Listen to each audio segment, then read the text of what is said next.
Olá, é um prazer estar aqui inaugurando esse espaço hoje. Eu sempre quis esse lugar, organizar as redes sociais de uma forma mais sistemática e a minha participação nela. E esse é o início, esse é o momento. Apesar da alegria dessa inauguração, desse encontro, que para mim é muito bacana, é também um motivo de dor, de sofrimento, porque a urgência desse nosso encontro vem do momento em que estamos vivendo. Então, antes mesmo de discutir as grandes questões da humanidade que movem a nossa vida, ou questões específicas que eu gosto de trabalhar, como educação, questões humanas de comportamento ou de gestão, a gente tem que falar de pandemia. Não tem como não falar de pandemia, não é? Então, nós vamos dividir essa minha primeira entrada em 4 episódios. O primeiro vai tratar de onde estamos, discutir um pouco essa situação que a gente se vê de repente envolvido nela e sem muito bem entender tudo isso. Nós vamos falar onde estávamos, que é exatamente pouco antes da pandemia, quais os desafios que essa sociedade já tinha, né? Os abismos que ela atravessava. Vamos falar também de onde viemos, que é voltar ainda mais atrás um pouco na história da humanidade, na civilização, sobre os desafios da civilização e, por último, para onde vamos. O para onde vamos vai estar o tempo inteiro, mas vamos dedicar um dia especialmente para isso. Mas o tempo inteiro, o objetivo nosso é trazer as dores desse momento, que são enormes, que são múltiplas, não é? E que às vezes deixam a gente num estado de absoluta falta de ação e de perspectiva. Tem que tratar isso, não tem como fugir disso. Mas o objetivo nosso nesses 4 primeiros episódios é discutir esse abismo, essa angústia, né? Essa instabilidade em relação ao futuro que a gente vive hoje, esse medo, né? Mas sempre tendo em vista algo afirmativo, algo positivo, que é como lidar com tudo isso, como aprender com tudo isso, que ganhos a gente pode tirar dessa experiência inédita, né? É uma experiência inédita, vivíamos nas nossas canaletas, né, que eu gosto sempre de falar isso, canaletas. As canaletas são as ordens, os modelos sociais, né? Existe um modelo profissional e um modelo para cada profissão, na verdade vários modelos para cada profissão, mas tudo funciona em modelo. Quando alguém questiona o modelo, rapidamente nasce um outro modelo para absorver o modelo da crítica, mas as coisas caminham em fluxos, como leitos de rio, né? Então nós temos leitos de rio para tudo, a gente tem ordem para tudo, a gente tem ordem para os gestos, para a educação, inclusive tem as modas, né? O que é educação no momento chama atenção, aí os pais têm que correr atrás daquele aspecto para estar atualizado e se sentir no mundo, enfim, o tempo inteiro as coisas, as ações, tudo funciona por modelo, por canaleta, que determinam os fluxos. Assim que alguém fica adolescente, já tem as canaletas adolescentes, depois tem as canaletas de adulto, depois você se torna mãe ou pai, como é ou não ser mãe. Isso é o que nos caracteriza o tempo inteiro, modelos, ordens. E eu vou falar disso para vocês de formas muito variadas. Da construção dessas ordens, dessas canaletas, da quebra dessas canaletas, do rompimento, daquilo que vaza e que foge das canaletas e das novas ordens que nascem, porque isso é uma civilização. Mas no momento agora, nossa questão inicial, a nossa base, é a angústia que a gente vive nesse momento. Então, vivíamos seguindo nossas canaletas, que tinham como principais características a fama, a beleza, a publicidade, o dinheiro, né? A aquisição de determinados produtos, especialmente de modelos, até mais do que produtos, né? Como estar no lugar certo, posando para a foto certa. Isso implicava tanto em aceitar a máquina da civilização, porque é preciso dinheiro para comprar os modelos, e todos vivíamos bem, né? Quantas curtidas você tem na rede social? Como vão os seus filhos? Tem sucesso ou não tem sucesso? O que você posta? Onde você viajou? Né? O que você come? O que você veste? Tudo isso parecia de um certo modo estabelecido. Mas ao mesmo tempo que isso estava estabelecido, a gente tinha também os abismos todos que já envolviam isso. O ódio, as fake news, né? A homofobia, a transfobia, o feminicídio. Então, Tudo isso era muito intrincado no nosso momento. Vivíamos com os nossos desafios, eu vou falar depois sobre isso, mas também estávamos ali seguindo aquilo de alguma maneira como o que é, como ordem. Até que, de repente, da China aparece alguma coisa que a gente ouve, mas assim, mas a gente já viu, né? A gripe suína, o H1N1. Então aquilo pareceu assim, tudo bem, a China conseguiu conter de uma certa maneira, preocupou, e de repente aquilo veio para a Europa. A Itália entra num caos, né? Um caos que logo depois vai para a Espanha, a França acompanha, o Reino Unido, os Estados Unidos, numa situação absolutamente caótica em muitas cidades, agora começando a respirar, mas ainda no meio de uma pandemia que cresce. Isso vem para o Brasil. No início começamos com o isolamento que a princípio era preventivo e parecia estar funcionando muito bem, conseguimos conter de um certo modo e por algumas razões, principalmente políticas, né? Porque aí vem um conflito entre a defesa da saúde e a defesa do mercado, porque estão vinculadas. Defender a saúde é sair do jogo, e sair do jogo é suspender a lógica do mercado, e isso tudo coloca em questão a grande máquina da civilização, os horários, os boletos para pagar. De repente o vírus chega e para se proteger desse vírus, a gente tem que suspender as ordens, as canaletas? Sim. Alguém anuncia, precisamos estar em casa. O que suspende? O que suspende? Quando chegou no seu ouvido pela primeira vez essa ideia, é preciso ficar em casa. O que é ficar em casa? Como assim?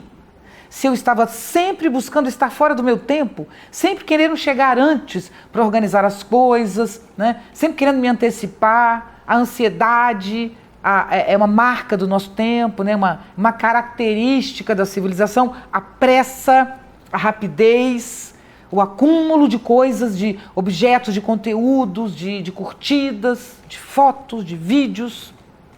E agora eu tenho que parar. Sim, agora eu tenho que parar. No primeiro momento, quando isso acontece, a sensação inicial, para quem pensa essa civilização e está vinculado a ela, todos nós, eu digo, não especialistas, todas as pessoas que se interessam pelo mundo, todas, nesse momento tem uma angústia profunda que é: se para diminuir o contágio as pessoas têm que sair de casa, têm que sair da rua, desculpe, isso significa não trabalhar. E quem vai pagar essa conta? Quem vai pagar a conta das pessoas que estão em casa sem trabalhar? Isso, a princípio, parecia gerar um caos tão grande e imediato, que era a civilização com todas as suas camadas e canaletas desabando. Quando a estrutura social desaba e produz caos, é algo que não dá para a gente imaginar. Quando eu cito isso, alguém fala para mim: professora, mas já estamos no caos. Não. Acho que as pessoas não entenderam o que é caos. Caos é quando as ordens não se diferenciam. É quando você não identifica quem é quem. Você não sabe quem é polícia, quem é bandido, isso já é próximo, né? Mas você também não sabe como acessar, por exemplo, uma assistência médica, mesmo que você tenha plano de saúde, porque não tem mais essa de plano de saúde, não plano de saúde.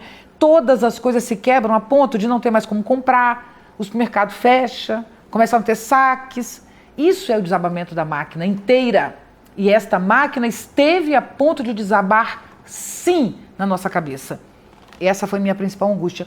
Mas o que a gente viu nos primeiros 45, 50 dias de isolamento no Brasil é que mesmo cidades caóticas como o Rio de Janeiro, como São Paulo, voltaram a se reordenar. Surgiram hospitais de campanha, a iniciativa privada começou a contribuir, outras lógicas foram surgindo, porque a máquina foi colocada em questão, o sistema foi colocado em questão.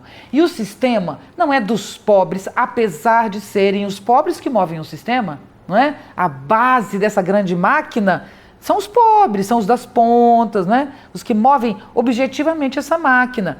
Então, se a máquina é movida por todos, é preciso alimentar todos. O fato é que chegamos a esse caos. Então, o que caracteriza? Onde estamos? Estamos com um aumento significativo de casos, estamos com um sistema que entra em exaustão, tudo isso só aumenta a nossa angústia e nosso sofrimento de estar em casa. Portanto, a primeira coisa que temos que garantir é exatamente o isolamento e a saúde, a não contaminação. Por quê? Nós estamos diante de um vírus que ele não atua de forma causal. Não, ele não atua. Ele não atinge um órgão e que você tem que tratar. A princípio era o pulmão, a falta de ar, mas não é só isso. O vírus que nos atinge, ele provoca uma doença sistêmica que compromete todos os órgãos, vários órgãos. Na verdade, cada pessoa que é atingida por esse vírus reage de uma forma distinta. Então, como a medicina vai produzir procedimentos para lidar se cada pessoa tem um comprometimento diferente? A princípio, para nós, era uma doença, tratava-se de uma doença que atingia um grupo de risco, mas não é mais isso. Ela atinge crianças, adolescentes. Acredita-se, inclusive, que algumas crianças e adolescentes sem comorbidades morram em pouco tempo em função de alguma mutação genética que uma pessoa pode ter. Então, é quase como se o coronavírus fosse uma roleta russa. A gente não sabe exatamente como ele age em cada pessoa. Isso é um modo complexo de ação. Isso dificulta a medicina. Qual é a parte boa disso? A parte boa é que quanto mais pessoas infectadas, mais experiência a medicina tem e mais possibilidade de tratamento. E é o que está acontecendo. Agora a gente começa a vislumbrar tratamentos pelo conhecimento de casos que a medicina já tem, pelo acúmulo de dados, mas vocês não tenham dúvida, e eu quero começar por aí. Encontrar um tratamento para o coronavírus, especialmente, mais até do que a vacina, e é entender de modo complexo o corpo. Então isso implica inclusive numa nova medicina. É como se precisássemos de uma nova medicina para dar conta de um vírus tão complexo e de efeito tão devastador. Mas é também preciso um novo cidadão para lidar com uma sociedade que é capaz de ficar 2, 3, 4 meses em isolamento. Quais as consequências disso na subjetividade? Quem somos nós para hoje estar isolados dentro de casa, já estamos 2, podendo ficar 4 ou 6? Quem somos nós, subjetivamente falando, psiquicamente falando, que vamos ter que lidar talvez com 2 anos de afastamento, aproximação, afasta um pouco, volta a contar, até ter solução para isso? Né? Então, nós estamos diante de desafios econômicos imensos. Né? Qual a correlação de forças depois do coronavírus? Que país vai ter lidado melhor? Que país vai ter lidado pior? Né? Quem se preparou melhor e quem não? Nós temos que ter clareza que vai demorar para sair dessa situação. Então a gente hoje, e esse é o objetivo hoje, a gente precisa aprender a lidar com isso que ainda vai demorar. E o que significa isso? Primeiro, a gente tem que aprender a transferir nossas ações para a virtualidade, que é o que nos resta. Precisamos transferir nosso trabalho, nossa atividade física, intermediada pela virtualidade, a educação, a formação, o cuidado com as crianças. Então, isso significa que o nosso primeiro desafio é sofisticar a relação com as redes, né?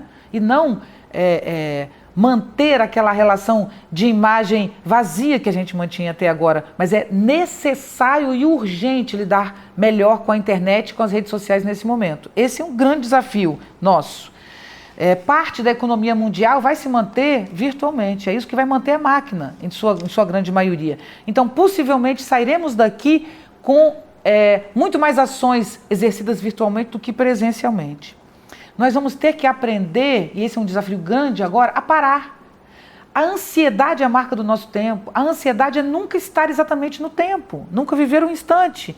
Nós somos obrigados a aprender a parar. E parar implica em autoconhecimento.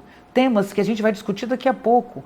Então, lidar melhor com as redes para evitar as fake news. Usar a rede de modo afirmativo para colaboração, para o ganho, para troca afetiva, né?